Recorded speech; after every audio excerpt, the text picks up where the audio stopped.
में न भारत में कहीं तो वो कागज मिले मुझे कि 15 अगस्त 1947 को भारत आजाद हुआ था, इसलिए हम भारत हम बना, क्योंकि चचा ने कह दिया है, बापू ने कह दिया है, हम बनाए जाते। 2 सितंबर 1946, ये डेट लिख लीजिएगा, 2 सितंबर 1946 में फूल वाले चचा ने यूनियन जैक, जो ग्रेट ब्रिटेन का झंडा था, उस झंडे के नीचे महारानी के प्रति निष्ठा जताते हुए लॉर्ड माउंटबेटन ने जवाहरलाल नेहरू को पहले प्रधानमंत्री की शपथ दिलाई थी। ठीक है, जिन ब्रिटिशर्स ने हमारे ऊपर राज किया, उस ब्रिटिश साम्राज्य का आखिरी viceroy, the last viceroy of British India, you know what was his name? His name was Lord Louis Mountbatten, right? इसमें कोई शक नहीं है।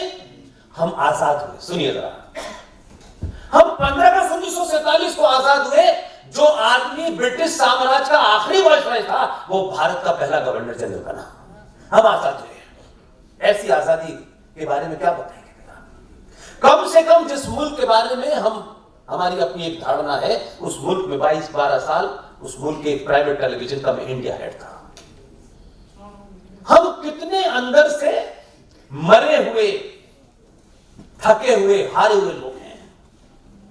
उस मुल्क के बारे में कुछ भी कह लीजिए। जब ये बात प्रपोजल गई कि आपका फर्स्ट गवर्नर जनरल माउंटबेटन बनेगा, उन्होंने कहा किसी कीमत पे नहीं बनेगा। हम अपने आजाद पाकिस्तान के अंदर पहला गवर्नर जनरल जिन्ना को बनाएंगे, इसको नहीं बनाएंगे। कम से कम उनके अंदर इतनी तो अपने प्रति भावना थी। माउंटबेटन बना रहा भारत का फर्स्ट गवर्नर जनरल। और हमारी गुलामी की मानसिकता देखिए, हम किस व्यवस्था में काम कर रहे थे। क्योंकि आप आसाम के लोग हैं, आप ईस्ट के लोग हैं, आपके ईस्ट का ही एक पुत्र, आपके बगल के राज का ही पुत्र सुभाष चंद्र बोस 1958 तक ऑफिशियली सुभाष चंद्र बोस के घर की जासूसी हुई है। ये सवाल पूछिए उन ब्यूरोक्रेट से जो बड़े बड़े ज्ञान देते हैं कि 1968 तक भारत की आंतरिक सुरक्षा की जिम्मेदारी जिस एजेंसी थी, वो पूरी फाइल तैयार होकर ग्रेट ब्रिटेन जाती थी। हम आजाद हुए।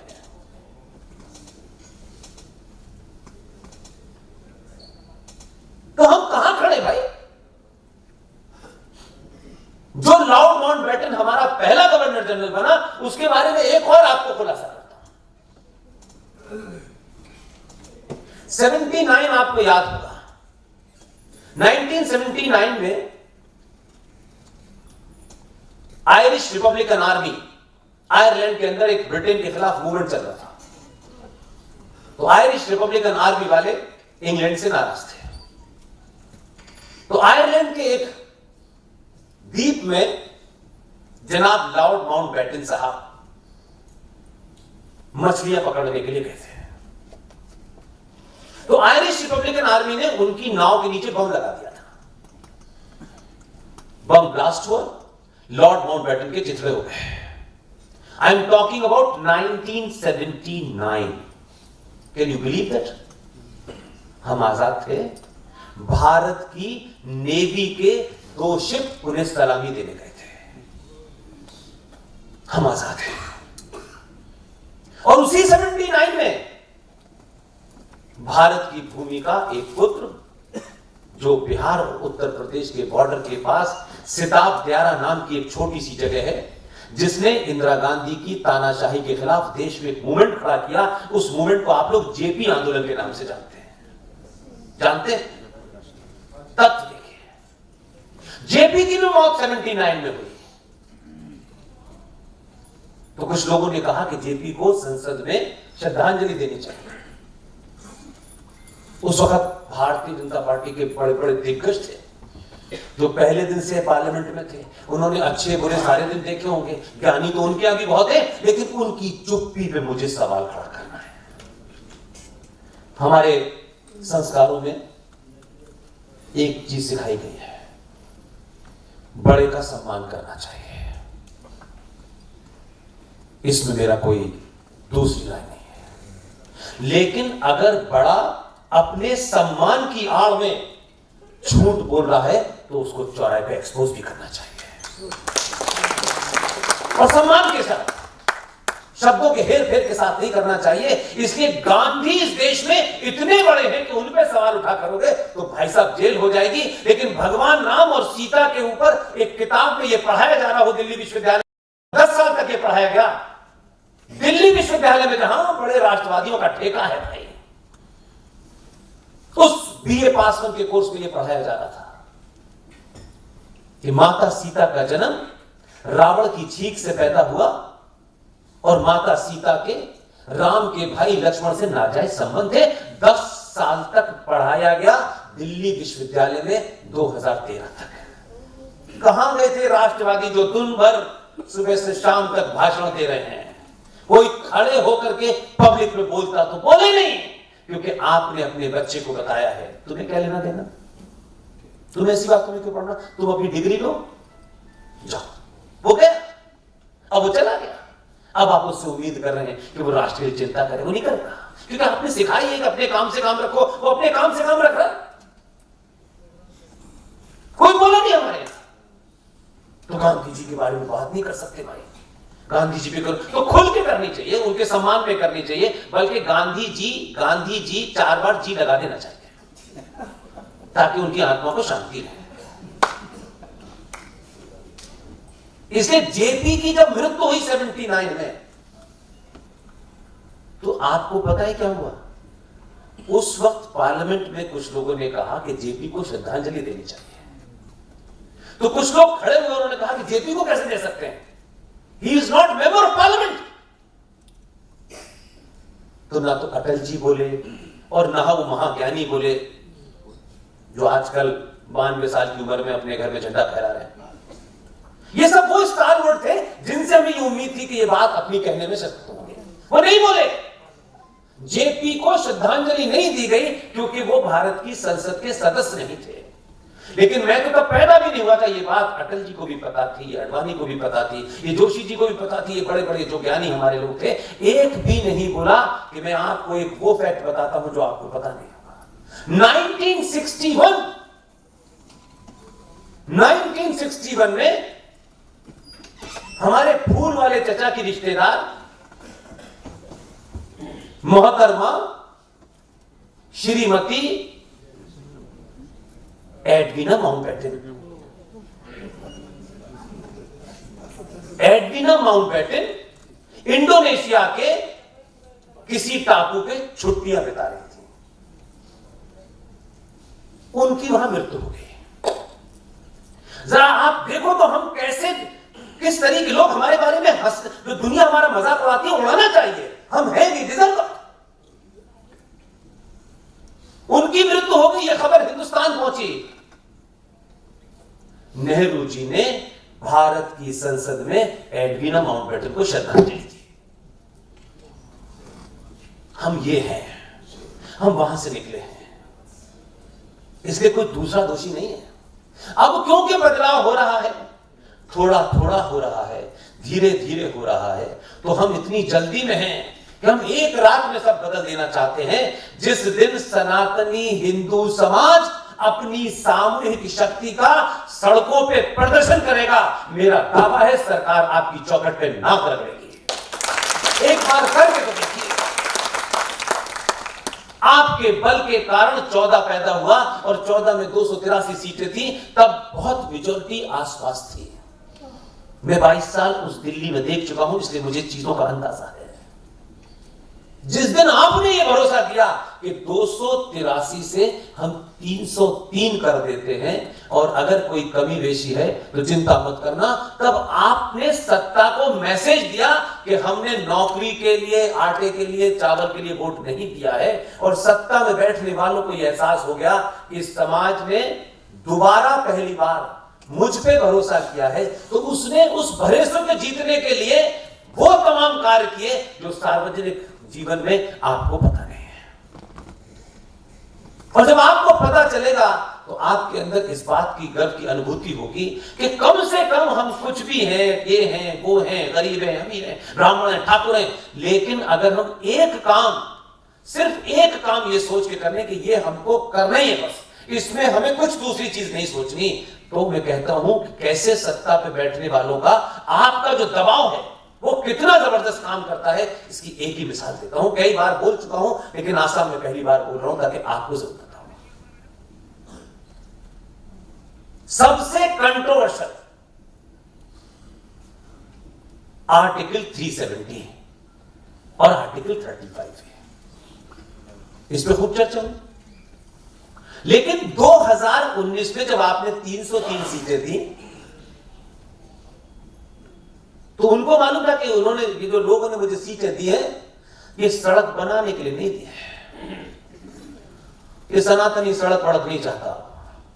अब ये तय करना चाहता है कि इस सड़क पे चलेगा कौन, ये सोच के वोट दिया उसने।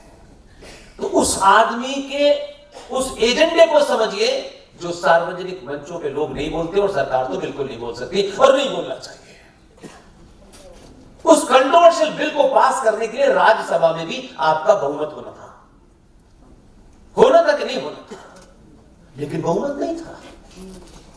आपका बहुमत राज्यसभा में नहीं था, लेकिन कमाल देखिए, क्योंकि उनके जो अपने साथी हैं, जिनमें से कई सारे पीएम बनने की लाइन में लगे हुए हैं, अपना चुनाव जीत नहीं सकते, पीएम बनने की ख्वाहिश है। तो ख्वाहिश तो ऐसी चीज है, वो तो किसी को भी हो सकती है, ख्वाहिश रखने के लिए पैसे तो लगते नहीं है। तो उन लोगों ने, आप सोचिए, 2 ही लोगों को यह घटना पता थी। एक दिन सुबह सुबह पार्लियामेंट में वो जो नंबर 2 है, जिसे गुजरातियों ने फ्री में आपको दिया है, वो बिल लेके पहुंचा और उसने बिल रखना शुरू किया, और बिल पढ़ते पढ़ते फिर उसने पूरी बात कही, और फिर धारा 370 और 35A को निरस्त कर दिया, और वो लोकसभा में नहीं गया जहां उसकी 300 सीटें थी।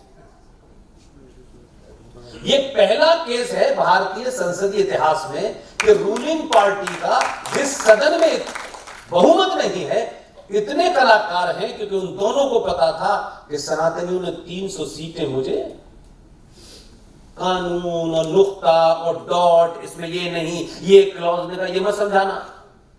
वोट देते वक्त मैंने क्लॉज नहीं पूछा था इनसे, इन्होंने क्लॉज नहीं लगाया, इन्होंने दे दिया है आंख बंद करके। आपको पता है कि राज्यसभा में बिल पास हो गया। आधे घंटे तक जो आलू से सोने की फैक्ट्री चला रहे थे, जब उन्होंने पीछे मुड़ के देखा कि उनके वर्कर कहां हैं, तो वो मिले नहीं।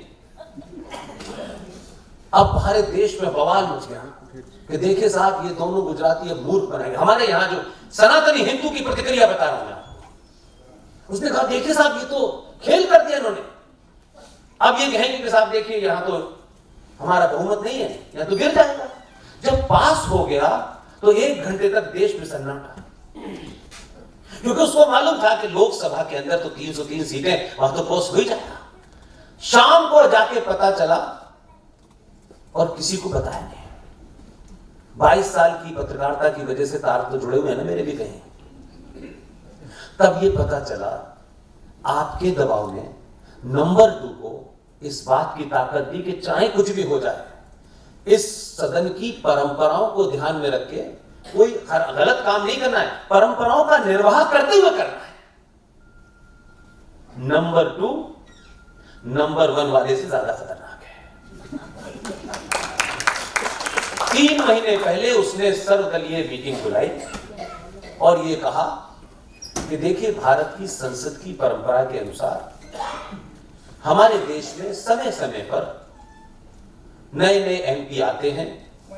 उन लोगों को विश्व की जानकारी कम होती है, लिहाजा हमारे यहां से कई सारे डेलीगेशन जाते हैं। 3 महीने पहले उसने एक तैयारी की और 40 सांसदों को कहा कि आपको नीदरलैंड में जाकर के पानी की व्यवस्था देखनी है। अच्छा, जो पहली बार गए थे, जहाज पे बैठे नहीं थे, साइकिल से चले गए थे, बिहार से ठीक जाते, उनका अरे वाह, बाहर तैयार थे। उस वक्त किसी ने ये पूछा कि इसमें बीजेपी के लोग कम हैं। तो वो बोला कि देखिए मोदी जी का मंत्र है सबका साथ सबका विकास। और वो उनको पता भी नहीं था बेचारों को। वो 3 महीने पहले प्लान बना कि आपको जाना है, ये है वो है, और वहां अब बताइए नीदरलैंड जा रहे हैं पानी की व्यवस्था देखना। वो नीदरलैंड चले गए। आपका नंबर 2 का दबाव, मैं वही कह रहा हूं कि आप इस वक्त ये तय मत कीजिए कि नंबर 2 कौन था, नंबर 3 कौन था। ये नहीं तय करना है कितनी महान ज्ञानी बातें करता है। नहीं भाई साहब, बहुत ज्ञानी आए चले गए, कुछ हुआ नहीं उससे। वो इतना समझदार था कि जिस दिन बिल आया राज्यसभा में, उस दिन नीदरलैंड से लौटने की फ्लाइट नहीं थी। बिल पास हो गया। बाद में दूसरे दिन पूछ रहा था आलू की फैक्ट्री वाला कहां गए थे, वो तो अभी आए नहीं है, फ्लाइट ही नहीं, 1 हफ्ते बाद आएंगे। वो एयरपोर्ट से चुपचाप अपने घर चले गए, उनको मालूम था यहां तो कांड हो गया है। तो what I am trying to say कि आप जब इस तरीके की चीजें हो जिससे राष्ट्र बचता हो, धारा 370 देश को नहीं राष्ट्र को बचाती है। क्यों बचाती है, क्यों कह रहा हूं? इसके पीछे कोई एक स्टेट का मामला नहीं है कि जम्मू कश्मीर मिल गया, जम्मू कश्मीर मिल गया तो कौन सा कुछ हो गया। इसलिए कि जम्मू कश्मीर भारत की धरती पर कश्यप ऋषि की धरती है, सनातन की पहचान की धरती है। हिंदू धर्म के शास्त्रों में पंचतंत्र की कहानियां उसी वहां लिखी गई हैं। वहीं सूर्य टेंपल है, वो जननी है, उसको बचाने का झगड़ा था। ये कोई बाउंड्री का नहीं था कि अब आप हिंदुस्तानी बोलते वहां जाएंगे। अबे मैं कहता हूं कि हिंदुस्तानी सनातनी बेरोजगार पैदा हुए हैं क्या? इस देश में जो सेंट्रल गवर्नमेंट है उसके पास 4.5 करोड़ जॉब है पूरे देश में, लेकिन सिर्फ सनातनी हिंदू को नौकरी चाहिए। वो नौकरी के अलावा कुछ कर ही नहीं सकता। मैं कहता हूं कि सरकार कोई भी आ जाए, इतने सारे लोगों को नौकरी दे कैसे देगी जब हमारे पास नौकरी 4.5 से 5 करोड़ के आसपास है। लेकिन आप अपने साथ में रहने वाले उन लोगों से नहीं सीखते हैं जिन्होंने कभी इस देश में नौकरी के लिए कोई आंदोलन नहीं किया। उन्होंने इस व्यवस्था में से वो चीज चुनी जिसकी मांग सबसे ज्यादा है, और अपने बच्चे को डिग्री दिला करके फेसबुक का सीईओ नहीं बनाना था। उन्होंने कहा करना क्या है, ये सीईओ बनने के बाद भी 5 बार चिल्लाएगा, तो जब सीईओ बनने के भी चिल्लाना है तो बकरी चुराते हुए बनाओ। उन्होंने इस देश में 95 करोड़ सनातनियों के नीचे से जमीन खींच ली। लेकिन आपको पता है, क्योंकि आप तो बड़ी बड़ी दुनिया की बातें करते हैं ना, इस देश की फल मंडी, इस देश की सब्जी मंडी आपके हाथ से गई है। इस देश में ढूंढे से आपको अपने इलाके में 2 नाई नहीं मिलेंगे। इस शहर में 10-10 एसी लगा करके बड़े बड़े महान लोग रहते होंगे आपके शहर में, लेकिन एसी खराब हो जाए तो मिलेगा खालिद ही, रामलाल नहीं मिलेगा। उन्होंने वो काम चुना जिसपे आप निर्भर थे, आपकी मजबूरी है। उन्होंने रोजगार नहीं मांगा, ऐसा रोजगार आपका लिया है जिसमें न जीएसटी का तय होना है, न मिनिमम प्राइस का तय होना है। और वो कितने शार्प हैं, आपको ध्यान होगा कि दिल्ली राज्य की सरकार प्याज पे गिर गई थी, याद है आपको? आप सोचिए कि वो जो सब्जी वाला है, ये जो महाज्ञानी हमारे यहां घूमते हैं ना, अरे साहब इन्होंने 25 किताबें लिखी है, 40 तुम्हें रद्दी में भेज दो ना, क्या करें 40 किताबें लिखी। उसने कितनी खामोशी से दिल्ली के लोकल चुनाव की एनालिसिस आज तक नहीं हुई हमारे यहां। दिल्ली के लोकल चुनाव में दिल्ली की नोएडा की जो मंडी है, ओखला की जो मंडी है, उस मंडी में कुछ आड़तियों ने तय कर लिया और उन्हें पता नहीं चलने दिया। एग्जैक्ट चुनाव से 1 महीने पहले प्याज के दाम 200 रुपए किलो करते हैं। उनको मालूम है कि प्याज के दाम 200 रुपए करने से सरकार सवाल ही नहीं उठा सकती ना। कोई मिनिमम प्राइस का तो तय नहीं है ना, सब्जी कितने में बिकेगी, और उसमें लॉस किया उन्होंने। अब आप रिएक्शन देखिए, हिंदू सब्जी खरीद रहा है, मुसलमान सब्जी बेच रहा है। इतनी महंगी क्यों दे रहे हो तुम? मैडम क्या करें, सरकार ने बढ़ा दिए पैसे। और हम लगातार गाली देने पे लगे हुए हैं बीजेपी की सरकार को, इन्होंने पैसे बढ़ा दिए हैं। वो यही पूरा प्लान चला और प्याज के ऊपर दिल्ली में बीजेपी की सरकार गिर गई। सरकार गिरने के 15 दिन के बाद फिर प्याज 20 रुपए किलो हो गई। अगर सब्जी वाले इस देश की सत्ता गिरा सकते हैं तो फिर मेरे और आपके ज्ञानी होने का मतलब क्या है? इसलिए अपने आप को पहचानिए। मैं सुबह टाइम ज्यादा हो गया नहीं, देखो मुझे ये बताया गया था, देखिए मुझे ये बताया गया था, ये जो आपके जो आसाम वाले लोग हैं ना, इनकी बोली इतनी मीठी है इसमें बहुत लोग फंस जाते हैं। मुझे कहा कि आप आ जाइएगा, थोड़े से लोग हैं, असली भाषण कल दीजिएगा। तो ये नकली नहीं है, ये भी असली है। लेकिन कुछ बहुत से मुद्दे हैं, उस पर हम कल बात करेंगे।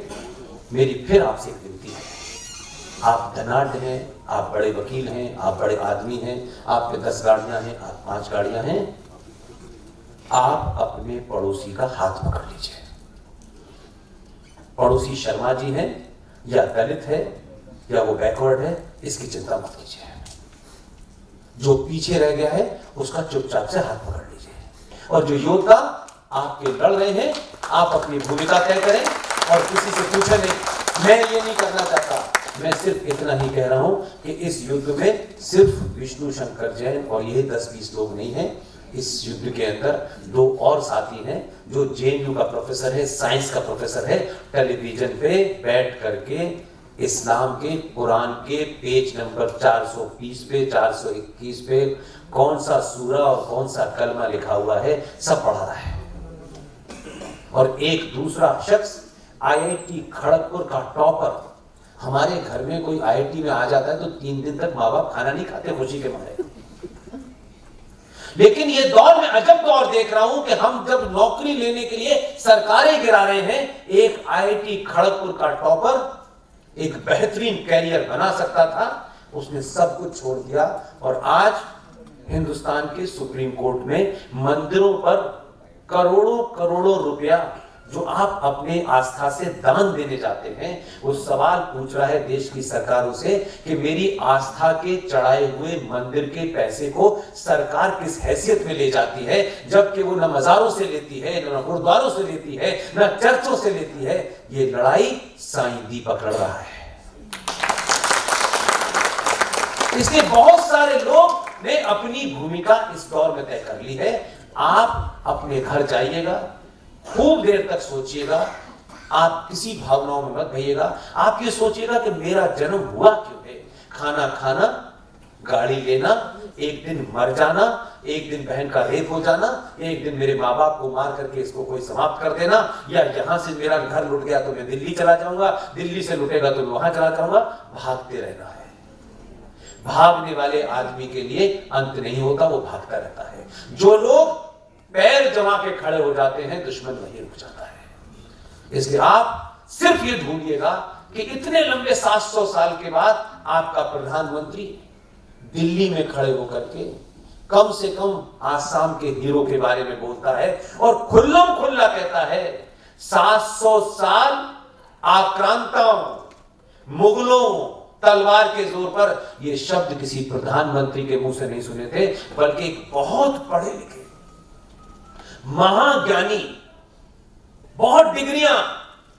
मैं बार बार उनकी मिसाल देता हूं कि दुनिया में राष्ट्र, संस्कृति, मान्यताएं, परंपराएं, सरोकारें कोई डिग्री वाला नहीं बचाता है। जो लोग डिग्री के चक्कर में और मार्कशीट के चक्कर में लंबे समय तक रहते हैं, वो सभ्यताएं इसलिए नष्ट हो जाती हैं कि डिग्री जिसके पास होती है वो पूरा जीवन उस डिग्री के बल पर बचाना और किसी तरह नौकरी में बने रहने से ज्यादा उसका कोई सरोकार नहीं होता। इसलिए मैं ये देख रहा हूं अपनी आंखों के सामने, ना सुभाष को देखा, ना पटेल को देखा, लेकिन एक ऐसा दौर आ रहा है कि आज जिस आदमी को जमीन के नीचे बंद कर दिया गया था, जिसके घर का 1958 तक जासूसी होती थी, जिसके बारे में यह घोषणा करती थी कि वो प्लेन में मारा गया, ऐसा भी दौर आया कि जो असल में जिसने ब्रिटिश साम्राज्य को चुनौती दी और एक सेना बना करके 21 अक्टूबर 1943 को भारत की आजादी की घोषणा की,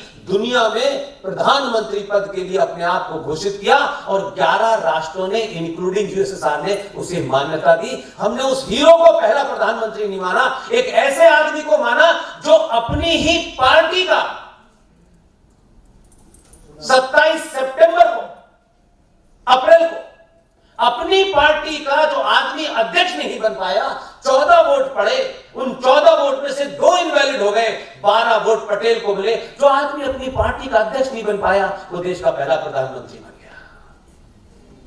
इसलिए आज ये दौर है कि हमने सुभाष को नहीं देखा, लेकिन हम ये फख्र से जरूर कहेंगे कि हमने सुभाष के लिए 2 मुहिम चलाई और मुहिम में हमने ये नहीं कहा कि इसमें हमारा कोई रोल हो। हम इतना पीछे रहना चाहते हैं कि हमको बुलाए तो भी नहीं जाना चाहते।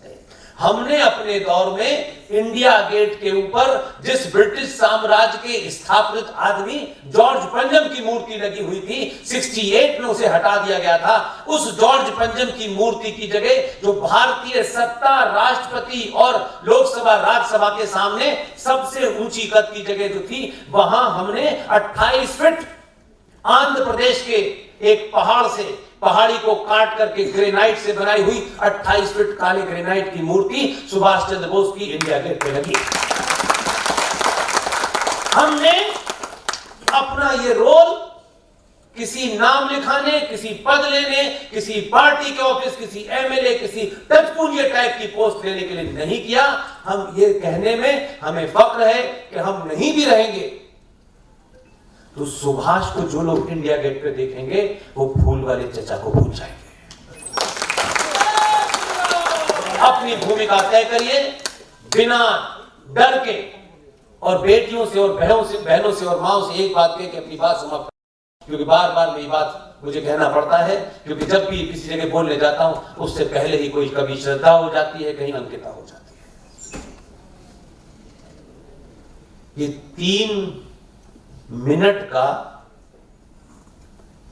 10 दिन तक मेकअप करके टेलीविजन पे बाल्टी से लेके सोना और सोने से लेके साड़ी और साड़ी से लेके पैंट का विज्ञापन करने वाली महिलाएं तैमूर की अम्मी खूबसूरती की परिभाषा नहीं है। हर महिला को, हर बेटी को विज्ञापन देख करके सुंदरता की परिभाषा जीतनी। अगर सुंदरता की परिभाषा उस दौर में देखें तो जिसने जीजाबाई को पैदा किया और जिसने शिवाजी बनाया वो जीजाबाई सबसे बड़ी सुंदरता थी। और इस युग में भी, आज के युग की बेटियों से कहता हूं कि परिभाषा अगर सुंदरता की ढूंढनी है तो बाहुबली की देवसेना में ढूंढो। इसलिए ये श्रद्धा, ये अंकिता, ये इसलिए हो रही है कि माएं भी और बेटियां भी मिसगाइडेड हैं। अपने अंदर झांकिए। खूबसूरती मेकअप से नहीं होती। ये इंटरनेशनल कंपनियां बस सूरत लोगों को खूबसूरत बना के आपके बीच में बेचती हैं और विज्ञापन के नाम पर उनके प्रोडक्ट बिकते हैं। इसलिए हमारा तो वो चरित्र है कि हम रावण भी कहते हैं, आप फिल्म बनाते हैं और रावण जैसे आदमी को दिखाते हैं। लानत है कि जो आदमी रावण बन के आया वो हो सकता है कि तैमूर का पिता तो हो सकता है, लेकिन हमारे शास्त्रों में, हमारे इतिहास में अगर कोई विलियन भी होता था उसका भी चरित्र महान होता था। इसलिए रावण को इतने घटिया लोगों से मिला करके रावण का अपमान मत कीजिए। बहुत बहुत धन्यवाद।